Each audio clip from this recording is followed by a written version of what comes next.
भाई mentally strong positive thought और success की सीढ़ियां आपको तब मिलती है जब आपका एटीट्यूड ऐसा बन जाता है कि आपकी टक्कर का इस दुनिया में दूसरा कोई नहीं।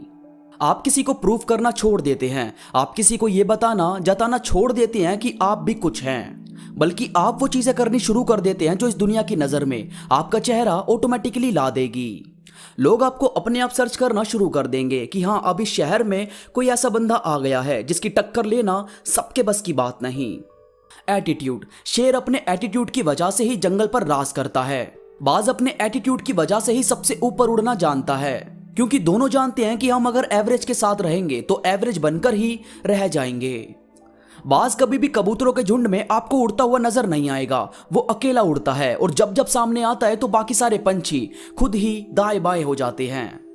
तो भाई अपने एटीट्यूड में सबसे पहली और जरूरी चीज शामिल करो, ग्रेटनेस। जैसे एक पंछी था जिसे उसके मालिक ने हमेशा पिंजरे में ही कैद करके रखा। वो कहीं बाहर उड़ता नहीं था, हमेशा उसी पिंजरे में रहता, उसी में पैदा हुआ, उसी में अब बड़ा भी हो गया था और उसी में शायद मर भी जाएगा। मगर एक दिन उसके मालिक से वो पिंजरा खुला छूट गया। अब खुला छूटा तो काफी देर तक तो वो पंछी उसी में बैठा रहा, क्योंकि उसे मालूम ही नहीं था कि इससे बाहर भी उड़ा जा सकता है, मैं इससे बाहर निकल सकता हूं। वो तो बस उसी में रहा और बड़ा हुआ है। तो थोड़ा थोड़ा करके वो बाहर की साइड आया और हल्के से उड़ने की कोशिश की। वो हल्का सा उड़ा तो पहले तो गिर गया, फिर दोबारा उठा और जोर से उड़ने की कोशिश की। इसके बाद तेज हवा आई और उसे अपने साथ उड़ाकर ले गई। पहले तो उसे समझ ही नहीं आया कि ये कौन सी दुनिया है, ये मैं कहां निकल गया हूं, मेरा मालिक जो मुझसे इतना प्यार करता है वो मेरे बारे में क्या सोचेगा। जबकि उसे थोड़ी ना पता था कि उसका मालिक ही उसका दुश्मन है, जिसने सारी जिंदगी उसे पिंजरे में कैद रखा।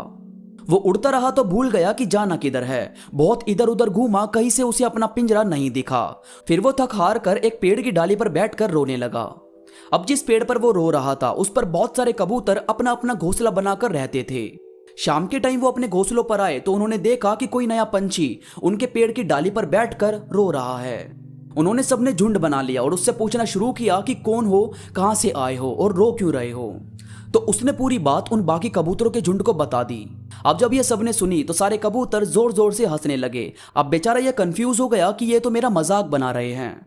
फिर उन कबूतरों में से एक कबूतर ने कहा कि पागल, तुझे रोने की जरूरत नहीं है, तू उस चीज से आजाद हो गया है। वो एक बंद पिंजरा जो तेरी काबिलियत तुझे बता ही नहीं सकता था, तो तेरी काबिलियत ने तुझे खुद ही ढूंढकर उस पिंजरे से बाहर निकाल दिया। तू किसी पिंजरे में रहना डिजर्व नहीं करता। ये पूरी दुनिया, ये नीला आकाश तेरी उड़ान के लिए बना है। तू उड़ाकर हमारे साथ दाना चुगने जाया कर और शाम को यहीं किसी डाली पर पिंजरा बनाकर हमारे साथ रही हो। हम सब हमेशा खुश रहते हैं। बस उस दिन के बाद वो नया पंछी सबसे दूर दूर तक उड़ सकता था, घूम सकता था इस पूरी दुनिया में। तो यार बात होती है कि आप जिस दायरे में रह रहे हो, देखो कि क्या इससे बाहर भी दुनिया है, क्या इससे बड़ी भी चीज अचीव की जा सकती है। और की जा सकती है तो भाई छोटा सोचने की नीड नहीं है, हमेशा ग्रेटनेस हासिल करो। इसके बाद है अम्यूजिंग, मनोरंजक, जो सबको हंसाए। उनकी बातों को सुने, कुछ ऐसा आपको बनना चाहिए। आपको पता है ये जो बड़े बड़े एक्टर्स होते हैं, कलाकार होते हैं, ये हमें उम्र भर एंटरटेन करते हैं। अपने अभिनय से हमें हंसाते हैं, रुलाते हैं, हमारे अंदर जोश भर देते हैं और इसी वजह से हम इनसे बहुत ही ज्यादा अटैच भी हो जाते हैं। और कभी जब ये इस दुनिया को छोड़कर चले जाते हैं तो हमें काफी ज्यादा पेन होता है कि हमारा पसंदीदा कलाकार इस दुनिया से चला गया। तो यार देखो, उन्हें ना तो आप पर्सनली जानते थे, ना कभी मिले थे। वो बस एक आर्टिस्ट है जिसके तौर पर आप उन्हें जानते हो। इसके बाद भी आप उनसे इतने ज्यादा अटैच हो गए। यानी कि आपका किरदार, आपकी छवि ऐसी होनी चाहिए कि अगर पर्दा गिर भी जाए तो लोग ताली बजाते ना रुकें। इसीलिए थोड़ा एंटरटेनर होना जरूरी है, इससे लोग आपको जिंदगी भर नहीं भूलते। इसके बाद है सपोर्टिव। आपके लिंक में कोई इंसान है या आप खुद भी हो। कभी ऐसा हुआ है कि आपको किसी ने अपने सपनों पर काम करने के लिए अप्रोच ना किया हो और वहीं एक इंसान हो जिसे आप पर बिलीव हो, तो वो इंसान हमें जिंदगी भर याद रहता है। तो बस आपको इस चीज से समझ आ गया होगा कि सपोर्टिव बनना कितना जरूरी है। इसके बाद है चैलेंजिंग। यार देखो, सिंपल चीजें तो कोई भी कर लेता है, बात तो उसकी है जो चैलेंजिंग रोल प्ले करे। अब जैसे श्री राम अपनी वाइफ के लिए एक ऐसे राक्षस से लड़ने के लिए आगे आए थे जिसने काल को भी अपने वश में किया हुआ था, और नतीजा क्या सामने आया कि सत्य की जीत हुई और आज हम श्री राम की पूजा करते हैं। तो भाई चैलेंज लेना बहुत जरूरी है। याद रखो, दुनिया के इतिहास में सिर्फ उसका नाम लिखा जाता है जो या तो जीतते हैं या अपने हौसले से सामने वाले को हिलाकर रख देते हैं, उनका नहीं जो हारने के डर से गिव अप कर दें। तो थोड़ा सोच कर चलो।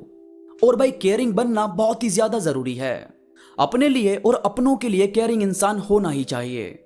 अब जैसे आपकी किसी से फीलिंग हर्ट हो रही है, कोई आपकी खुशियों को नहीं समझ रहा, कहीं आपको परेशानी आ रही है, तो जाहिर है आप ऐसी हर चीज को खुद से दूर कर दोगे जो आपकी खुशियों को मार रही है। यह होती है खुद की केयर।